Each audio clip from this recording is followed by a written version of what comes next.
بسم اللہ الرحمن الرحیم۔ جی عزیز طلبہ، آگے ہم اپنے موضوع میں بڑھتے ہیں۔ یونٹ نمبر 7 پر ہم گفتگو کر رہے ہیں ابھی، اور یونٹ نمبر 7 آپ کا سلاطین اور مختلف مذاہب کو دعوت اسلام سے متعلق ہے۔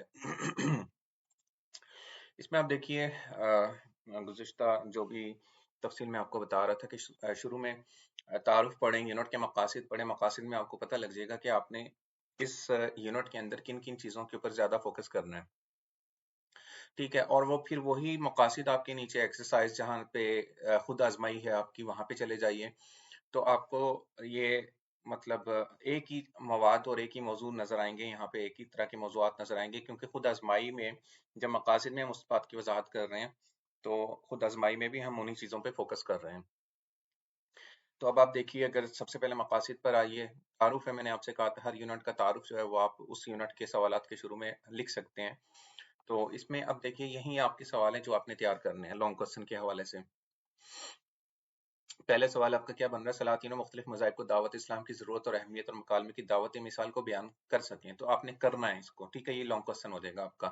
اسی طرح مکتوب کرامی جو نجاشی شاہ حبش جو ہے اس کو جو خط لکھا گیا تھا آپ صلی اللہ علیہ وسلم کی طرف سے، تو آپ کو پتہ ہونا چاہیے وہ خط کن الفاظ کے ساتھ لکھا گیا، اور سفارتکار کون تھے جو لے کے جا رہے تھے، ان کا نام یاد ہونا چاہیے، ٹھیک ہے۔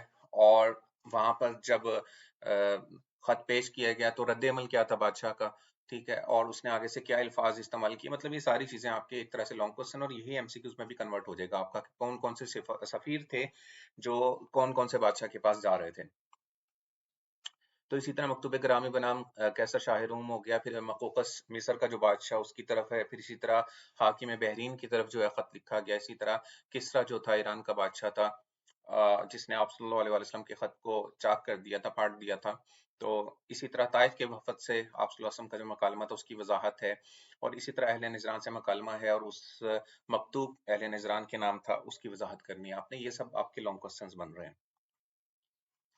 ٹھیک ہے۔ سلاطین مختلف مذاہب کی اب ضرورت اور اہمیت، یہ پہلا سوال شروع ہو گیا اب آپ کا، ٹھیک ہے۔ آپ نے دیکھنا ہے اس سوال کے اندر ہیڈنگز کون سی ہیں، اور یہاں پہ آپ ان ہیڈنگز پہ آ جائیے، وہی آپ کا جواب بنتا ہے۔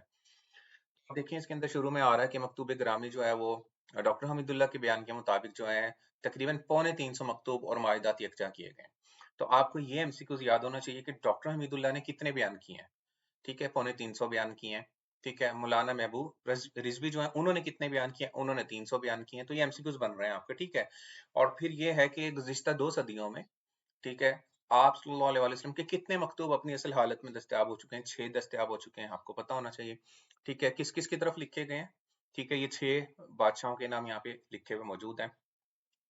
تو ایم سی کیو پوائنٹ سے پھر اسی طرح صلح حدیبیہ سے واپسی پر آپ صلی اللہ علیہ وسلم نے کب لکھنے کا ارادہ کیا ہے؟ ان کو 6 ہجری کا میں صلح حدیبیہ ہوا تھا، اور زیادہ تر جو خطوط بھیجے گئے ہیں وہ 7 ہجری میں بھیجے گئے ہیں، تو مطلب 6 ہجری کا آخر بنتا ہے، اور 7 ہجری کے اندر کچھ خطوط 7 ہجری میں بنتے ہیں۔ اور اسی طرح پھر مہر جو تھی آپ صلی اللہ علیہ وسلم کی، صحابہ نے مشورہ دیا کہ رسول اللہ جو مہر ہے وہ لازمی ہوتی ہے بادشاہ، تو پھر وہ مہر جو تھی وہ چاندی کی تھی، ٹھیک ہے، نگینہ بھی چاندی کا تھا، اور یہ حبشہ کی بنی ہوئی تھی، اور اس مہر کی شکل میں محمد رسول اللہ 3 لفظ اس کے اندر لکھے گئے تھے، ٹھیک ہے۔ سب سے جو تھا اوپر لفظ اللہ تھا، درمیان میں لفظ رسول تھا، اور سب سے نیچے لفظ محمد، ٹھیک ہے۔ اور پھر مکتوبات نبی صلی اللہ علیہ وسلم نے جن لوگوں کو مخاطب کیا کہ اس میں کتنے مذاہب کے، کتنے مختلف مذاہب سے تعلق رکھنے والے لوگ ہیں۔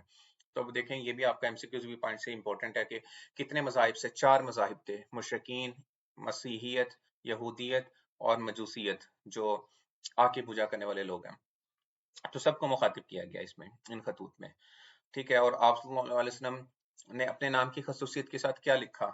عبداللہ، ٹھیک ہے۔ مطلب نبی اکرم صلی اللہ علیہ وسلم نے جو خطوط لکھے، ان خطوط میں اپنے نام کی خصوصیت کے ساتھ کون سا نام آپ صلی اللہ علیہ وسلم نے اس میں لکھا؟ عبداللہ، اللہ کا بندہ، خدا کا بندہ۔ تو یہ بھی آپ کو یاد ہونا چاہیے، ایم سی کیو پوائنٹ سے امپورٹنٹ ہو جاتا ہے آپ کے لیے۔ تو اسی طرح نیچے آپ دیکھیں کہ جو فارس یعنی خسرو پرویز جو کسرا کے نام، جو نامہ مبارک ارسال کیا گیا، اس میں عقیدہ توحید کو اجاگر کیا گیا، کیونکہ فارس میں کتنے خداؤں کا تصور تھا؟ 2 خداؤں کا تصور تھا، آپ کو پتہ ہونا چاہیے، ٹھیک ہے۔ تو یہ دیکھیں، جب آپ پڑھ رہے ہیں نا، آپ نے ہر چیز کو نا نوٹ کرنا ہے، فوکس کرنا ہے، آپ نے دیکھنا ہے کہ بھائی اس کے اندر کس کی بات ہو رہی ہے، کس کے اوپر گفتگو ہو رہی ہے۔ اور پھر اس بادشاہ نے رد عمل میں اسلام قبول کیا یا نہیں کیا، اگر تحفے تحائف پیش کیے، کیا تحفے تحائف تھے، یہ ساری تفصیل آپ کے لیے اہم ہوتی ہے۔ جس طرح آپ نے پڑھا کہ نجاشی جو تھا شاہ حبشہ کا، جو عیسائی بادشاہ تھا، وہ مسلمان ہو گیا تھا۔ تو اسی طرح آپ صلی اللہ علیہ وسلم نے طبقات ابن سعد کے مطابق بھی دنیا کے 6 مشہور حکمرانوں کے نام یہ خطوط بھیجے آپ صلی اللہ علیہ وسلم نے۔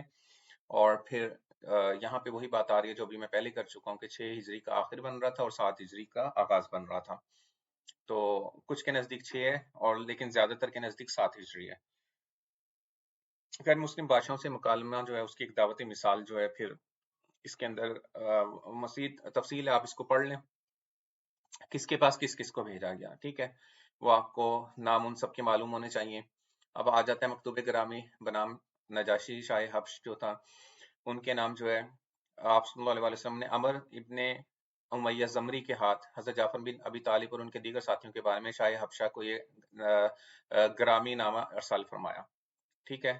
اور یہ کتنے خطوط لکھے گئے نجاشی کے نام؟ آپ صلی اللہ علیہ وسلم کے خطوط کتنے تھے؟ 3 تھے، ٹھیک ہے، یاد رکھنا ہے آپ نے اس کو، 3 مکاتب لکھے گئے تھے نجاشی کے نام۔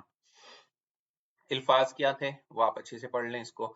اسی طرح مکتوب کرامی شاہ کیسر اور شاہ روم، اب کس کو بھیجا گیا؟ حضرت داہیہ کلبی کو بھیجا گیا، ٹھیک ہے۔ آپ کو یہ پتا ہونا چاہیے کہ کیسر یعنی روم کے بادشاہ کی طرف جو خط تھا آپ صلی اللہ علیہ وسلم کا، تو کون سے سفیر تھے آپ صلی اللہ علیہ وسلم کے، اور اس کا حلیہ بھی یہاں پہ بیان ہو رہا ہے۔ اس کے پاس اس کا بھتیجا بیٹھا ہوا تھا یہاں پہ، ٹھیک ہے، اور اس بھتیجے نے رد عمل دیا، منفی رد عمل دیا، ٹھیک ہے۔ اور پھر آگے یہ بھی بات آ رہی ہے اس کے اندر، یہ بھی واقعہ آ رہا ہے کہ قیصر نے پھر کس سے تفصیل معلوم کی؟ جو حضرت داہیہ جو تھے انہوں نے جو میسج بیان کیا تھا، یعنی خط ارسال کیا تھا، تو قیصر نے اس کی تفصیل کس سے معلوم کی؟ تو ابو سفیان ان دنوں سفر پر وہیں پر موجود یعنی وہیں پر موجود تھے، تو قیصر نے ابو سفیان سے جو ہے اس کی تفصیل معلوم کی۔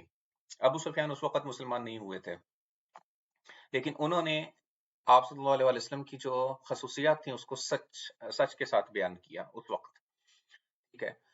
اور پھر جو تھا اس کے بعد جو بادشاہ تھا اس نے سنغاطر، آپ دیکھیں اس کے اندر سنغاطر ایک پادری کے پاس بھجوایا تھا حضرت دہیہ کو، وہ مسلمان ہو گیا تھا اس خط کے جواب میں۔ اسی طرح مقوقس شاہ اسکندریہ جو تھا مصر کا جو بادشاہ تھا، اس کی طرف جو حضرت حاتب بن ابی بلتع رضی اللہ تعالیٰ عنہ کو بھیجا گیا، ٹھیک ہے۔ اور پھر انہوں نے جو ہے جو بادشاہ تھے مقوقس جو تھے، انہوں نے کیا کیا کہ آپ صلی اللہ علیہ وسلم کے حوالے سے انہوں نے بھی تفصیل معلوم کی ہے، حضرت عیسیٰ علیہ السلام کے حوالے سے تفصیل معلوم کی، اور پھر آپ صلی اللہ علیہ وسلم کے پاس 3 باندیاں انہوں نے پھر تحفے میں بھجوائیں، اور جن میں سے ایک جو تھی حضرت ابراہیم جو آپ صلی اللہ علیہ وسلم کے بیٹے تھے، ان کی والدہ، اور دوسری ایک باندی آپ صلی اللہ علیہ وسلم نے حضرت حسان بن ثابت کو، اور تیسری محمد بن قیس عبدی کو ہبا کر دی، یعنی تحفے میں پیش کر دی۔ تو وہ پھر مطلب وہ بیوی بن جاتی تھیں، جب وہ کسی کو دی جاتی تھیں تو وہ ان کی اہلیہ بن جاتی تھیں۔ تو ڈاکٹر حمید اللہ نے بھی اس کی تفصیل لکھی ہے یہاں پر، ٹھیک ہے، کہ مصر کی قدیم ترین زبان جو تھی، اور ایک مستشرق جو تھے وہ اس حوالے سے تفصیل معلوم کر رہے تھے، تحقیق کر رہے تھے، تو انہیں اس راہب نام خانے میں ایک عربی مخطوطہ ملا مصر کے اندر، اور پھر جب اس کی تفصیل جو تھی وہ قبطی حروف دکھائی دے رہے تھے، تو سیاح نے کوشش کی پہلے ورق کو الگ کریں جو متعدد لکھے اور آپ کو لپٹا ہوا معلوم ہوتا تھا، جب الگ الگ کیا تو اس کے قدیم خط میں انجیل لکھی ہوئی موجود تھی، ٹھیک ہے، مطلب وہاں پر اور کچھ عربی خطوط جو ہیں وہ بھی لکھے ہوئے اس پر ملے کچھ الگ سے کتاب کے داخلی حصے میں، اور وہ اس پر لفظ محمد کو پڑھ لینے میں کامیابی مل گئی۔ تو بہرحال یہ خط جو تھا وہ کیا ہو گیا کہ کچھ الفاظ اس میں مٹ گئے تھے اور کچھ باقی تھے، تو پھر کچھ اس خط کو مصف بار جو تھے انہوں نے سلطان عبد المجید خان اول کے ہاتھوں 300 اشرفیوں میں فروخت کر دیا، اور یہ خط تبرکات نبی صلی اللہ علیہ وسلم کے ساتھ مصر کے شاہی خزانے میں داخل ہو گیا، اور یہ نامہ مبارک عجائب خانہ تو قابل سرائے میں محفوظ ہے۔ 1966 میں اس کو عجائب خانے میں، یعنی وہ جو آپ صلی اللہ علیہ وسلم کا خط تھا وہ آج وہاں پر محفوظ مصر کے شاہی خزانے میں رکھا گیا۔ اچھا، اسی طرح مکتوب گرامی بنا منظر بساوی حاکم بحرین جو تھے، ان کی طرف جو ہے کس کو بھیجا گیا؟ آپ ایک تو پہلے خط کے الفاظ پڑھ لیں، وہ یاد کر لیں اچھے سے، پھر بحرین کے ایرانی گورنر کے نام جو مکتوب تھا وہ استنبول میں محفوظ ہے، یہ بھی پتہ ہونا چاہیے کہ جو منظر بساوی کے نام مکتوب لکھا گیا وہ کہاں پر محفوظ ہے، وہ آپ نے استنبول یاد رکھنا، استنبول میں محفوظ ہے۔ 1885 میں ایک مصری راہب سے اسے فرانسیسی سیاح نے حاصل کیا تھا۔ اسی طرح مکتوب گرامی بنام کسرا شاہ فارس جو تھا جس نے کیا کیا، مطلب اس خط کے اوپر منفی رد عمل دیا تھا، چاک کیا تھا اس خط کو. تو بہرحال اس کے اوپر یہ تفصیل آ رہی ہے. پہلا ہے کہ خط کیا ہے. ٹھیک ہے، فارس کا جو بادشاہ تھا، جو وہ اللہ کے برابر خود کو سمجھتے تھے، بادشاہ کو سجدے ہوتے تھے، اور جو بھی معاملہ تھا. حضرت عبداللہ بن حذافہ رضی اللہ تعالیٰ عنہ خط لے کر گئے تھے آپ صلی اللہ علیہ وسلم کا. تو نام معلوم ہونا چاہیے کہ کون سے سفیر تھے. حضرت عبداللہ بن حذافہ، جو کسرا کی طرف خط لے کر گئے تھے. ٹھیک ہے، اور اس کا سارا واقعہ آپ نے اس کو یاد کر لینا. اور اس کے نتائج کیا تھے؟ ٹھیک ہے، اس خط کے نتائج کیا تھے کہ بادشاہ جو تھا، اس نے اس وقت یمن جو ایران کے ماتحت تھا، بادشاہ نے اس کے گورنر بازان کی طرف خط لکھا کہ حجاز میں معاذ اللہ آپ صلی اللہ علیہ وسلم کو جس نے نبوت کا دعویٰ کیا، جنہوں نے، تو ان کو گرفتار کر کے پیش کریں. تو جب یہ دو بندے تھے، بابویہ اور خر خسرا، یہ دونوں جب مدینہ آتے ہیں تو انہوں نے وہ خط جو تھا یمن کے گورنر کا آپ صلی اللہ علیہ وسلم کو دیا. ان دونوں نے آپ صلی اللہ علیہ وسلم کی خدمت میں پہنچ کر کہا کہ ہمارے شہنشاہ نے آپ کو طلب کیا، اگر آپ حکم کی تعمیل نہیں کریں گے تو آپ کے مطلب معاذ اللہ ملک کو تباہ کر کے رکھ دیں گے. اس پر نبی اکرم صلی اللہ علیہ وسلم مسکرائے. آپ صلی اللہ علیہ وسلم نے ان کو اسلام قبول کرنے کی دعوت دی. وہ دونوں کھڑے ہوئے بہت مروب تھے، ڈر رہے تھے. تو آپ صلی اللہ علیہ وسلم کی حالت دیکھ کر فرمایا کہ تم آج آرام کرو، کل آنا، میں اپنے ارادے سے آگاہ کروں گا. دوسرے دن جب وہ آئے تو آپ صلی اللہ علیہ وسلم نے فرمایا کہ اپنے صاحب کو بتا دو کہ میرے رب نے اس کے رب کسرا کو رات کو قتل کر دیا ہے. ٹھیک ہے، یہ 7 ہجری 10 جمادی الاول پیر کی رات کا واقعہ ہے. اور اللہ نے اس پر اس کے بیٹے شیرویہ کو مسلط کر دیا، جس نے اپنے باپ کو قتل کر دیا. تو وہ پھر جو تھا، انہوں نے یہ پیغام جا کر، مطلب آپ صلی اللہ علیہ وسلم نے فرمایا کہ جائیں اور بازان کو جا کے پیغام دے دیں، اپنے بادشاہ کو، اپنے گورنر کو. اور پھر جب انہوں نے جو ہے وہ اس کی تفصیل جو تھی وہ جا کے بتائی وہاں پہ، تو واقعی بات سچی نکلی، تصدیق بھی ہو گئی اس کی. ٹھیک ہے، تو پھر کیا ہوا کہ وہ اہل یمن جو تھا، گورنر بازان جو تھا، اس نے اس پیشن گوئی کو دیکھ کر نبی اکرم صلی اللہ علیہ وسلم کی، کہ کیسے نبی اکرم صلی اللہ علیہ وسلم کو یہ بات معلوم ہوئی، اس نے اسلام قبول کر لیا، اور اس کی وجہ سے اہل یمن بھی مسلمان ہو گئے. اور جو شیرویہ جو اس کا کسرا کا بیٹا تھا، وہ بھی 6 ماہ سے زیادہ حکومت نہیں کر سکا، اور اس کی اپنی سلطنت کیا ہو گئی، پارا پارا ہو گئی. تو بہرحال حضرت عبداللہ بن حذافہ کو بھیجا گیا تھا اس سارے اس میں، اور اس کی تفصیل جو ہے مزید ہے. پھر بکن بن وائل جو تھے، آپ صلی اللہ علیہ وسلم کا جو مکتوب گرامی تھا، ان کی طرف لکھا گیا. اسی طرح بنام بنی جزامہ جو تھے، ان کی طرف آپ صلی اللہ علیہ وسلم کا خط لکھا گیا. جو اسی طرح غیر مسلم وفود سے مکالمات ہیں. طائف کے وفد سے کیا مکالمہ تھا آپ صلی اللہ علیہ وسلم کا، وہ معلوم ہونا چاہیے آپ کو. ٹھیک ہے، اسی طرح یہ بنو نجران کا سوال تھا، اہل نجران سے مکالمے کا سوال ہے. ٹھیک ہے، اس وفد میں کتنے لوگ تھے؟ 60 افراد تھے. آپ نے یاد رکھنا ہے اس کو کہ اس اہل نجران کے وفد میں کتنے لوگ تھے؟ 60 افراد تھے.